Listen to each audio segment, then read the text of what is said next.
It's a protest show.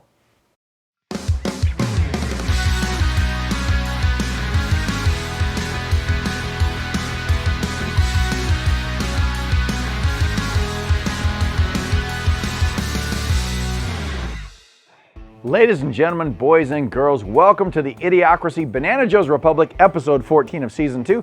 I'm your host and disinformation information specialist, conjunction junction, Thor Ramsey, fighting the rising tide of wokeness one joke at a time. Now it sounds made up, but in the United States of America, the land of the free and home of the brave, we now have a Disinformation Governance Board, otherwise known as the Ministry of Propaganda and Public Enlightenment. Or at least it was during the tenure of Goebbels in Nazi Germany. Goebbels, I don't know if you pronounce his name that way, but he's a Nazi. Who cares? What's impressive is how sensitive progressives don't see the direct parallel. So to answer the question, could it ever happen again? Yes, but they'll all feel like they're doing the right thing when they put you in camps. Is that why the Boy Scouts now accept everyone? We're all going to camp, kids! Come on! The first question is, how can you govern disinformation when your administration is the source of it? What's next? Putting Keith Richards in charge of the Bureau of Alcohol, Tobacco, and Firearms? If they were as concerned about the economy as they were about enforcing the narrative, they'd be canceling gas prices instead of tweets. That's like saying you want to do something about the drug problem in America, but in your own family... Oh wait, maybe that's a little too close to home. Sorry, Joe. Didn't mean to bring that up. Spokeasy person Jen Psaki said Trump started the Disinformation Governance Board. Then she just went on with her day while the rest of us waited for that little thing called evidence. I was baffled until I found out this was her audition for CNN. This just in from the U.S. Ministry of Truth.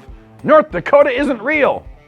Follow the U.S. Ministry of Truth on Twitter. They're a real thing, and I think they're hilarious. Biden quoted his father saying the greatest sin of all that anyone could commit was the abuse of power. Oh, so the apple does fall far from the tree. Let's look at just a few of President Banana Joe's abuses of power. First, the Ministry of Thought Control, a clear abuse of power by someone, maybe not Joe. Can't he even control his own thoughts? Harvey says the Putin is gonna get it. It's like Biden is living in a sequel, The Return of Donnie Darko. Second is the Biden administration's desire to override parental authority, which favors some third-grade teacher who believes Randall is a girl. Puberty blockers? How about Biden administration blockers? Joe Biden has issued more executive orders than any other president in U.S. history. Now, I don't know if that's a fact, but he's issued a lot. That's the point. Okay. Given some reflection, that's not a true statement either. The people that control Biden have issued more executive orders than any other puppet regime in American history, not including Mr. Rogers. Speaking of abuse of power, how about 10% for the big guy? Unless this was Hunter's way of saying he would tithe part of his kickbacks to church. When did this abuse of power start? Remember that guy named Obama who spoke to big tech companies expressing his happiness about their attempts to censor truly dangerous content, and yet somehow Mark Hamill remains on Twitter. So there's even nepotism in the force, apparently. Obama even said that big tech could only do so much and it doesn't go far enough, hinting that Big Brother might need to step in. You'd think they could have just gone to Al Gore to solve this problem since he invented the internet. After all, it runs on algorithms. Bada bing! It can't be that complicated. Have you ever seen Al Gore dance? Macarena, Macarena. What will this Disinformation Governance Board do?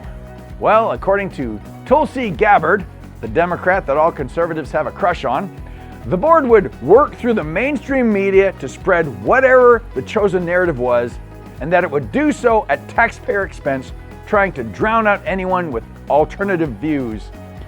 I'm a little confused though. Why do we need a Disinformation Governance Board when we have Facebook and CNN and MSNBC and ABC, NBC, CBS and Disney and every Netflix series and films in Hollywood, blah, blah, blah, blah, blah, blah, blah, okay. She also argued that the board would silence dissenting voices through intimidation. What are they going to do? Threaten that Biden will run again? Gabbard also said, We're not letting you get away with this crap. We will take a stand. We will reject it. We will throw out of office those who continue to push and propagate this undemocratic, anti-free speech mission. Wow, if I wasn't already married. I know it's late, but I gotta tell you, I'd vote for her in a dream someday, but I do anyway, so that's a whole nother issue. My wife is gonna see this, and this is gonna be really tough when I get home. Okay, the only thing good that might come out of the Disinformation Governance Board. Information laundering is really quite ferocious. It's when a huckster takes some lies and makes them sound precocious by saying them in Congress or a mainstream outlet. So disinformation's origin seems slightly less atrocious. Is that when Disinformation Governance Board, the musical starring Nina Jankowicz, is released, it will be censored. I did a musical parody during season 1. I still hate myself for it. And if you'd like to hear me sing another musical parody, send your request to P.O. Box 555, Pueblo, Colorado 55555. But folks, it's not over till the... Oh, we can't say that. It's not over until the Easter Bunny says so. Say goodnight, Joe. Here's some news from Hollywood.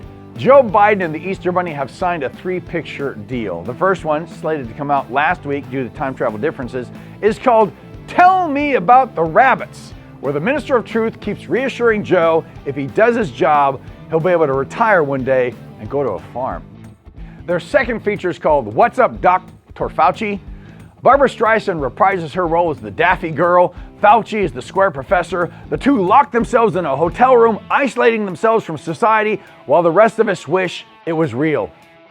And their final adventure will be a live-action version of The Tortoise and the Hare. It's a tale of how the tortoise wins the race with the help of big tech and the Easter Bunny's ability to hide things like ballots. What's perplexing about the left is that they want to restrict my right to say abortion is murder, but they want to allow the murdering of babies. Yeah, I'm waiting for a punchline too. Last night, after writing this program, it came to our attention that the Supreme Court decision to overturn Roe v. Wade had possibly been leaked. Next week, we'll do a special episode all about the people in this country who are about to lose their minds. But let me say this. I had eggs for breakfast this morning, and I noticed the carton said cage-free eggs because this is a pressing moral issue for people in our culture today. A chicken's quality of life. Is that poor chicken just locked in a cage pooping out eggs for my consumption? And yet to be concerned about a chicken's apartment complex and still be pro-abortion is to be guilty of a colossal hypocrisy. Oh, I know, the baby's viability in the womb. Folks, I have Thanksgiving dinner every year with relatives who aren't viable yet. One man's viability is another man's brother-in-law. So as our world is about to get even crazier, tune in next week for our special on Row, Row, Row, You're Out. That's our program for today. If you'd like our program to be funnier, send us a check.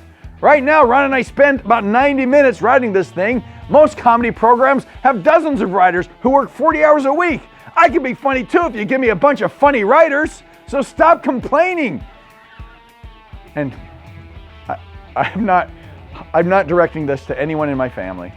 Okay, so I want to thank our director, Jefferson Drexler, our executive producer, Joel Fieri, our social media master, Danny Avila, and my co-writer, Ron McGee.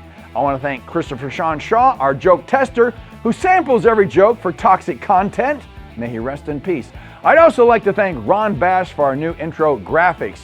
If you like this episode, be sure to click like because there is no loved it button. We accept prayers and positive vibes from everyone. We just ask that you take those prayers and positive vibes and wrap them in a check or money order and send it our way. If you want to fight the rising tide of wokeness in this country, click like to join a truly peaceful protest, brothers and sisters, and please subscribe because that's the most meaningful vote of all. For more episodes, visit ChristianPodcastCentral.com. I'm Phil Ramsey, and I hope you're less woke, America. I love you, honey. I don't like Tulsi Gabbard. I like you, my wife.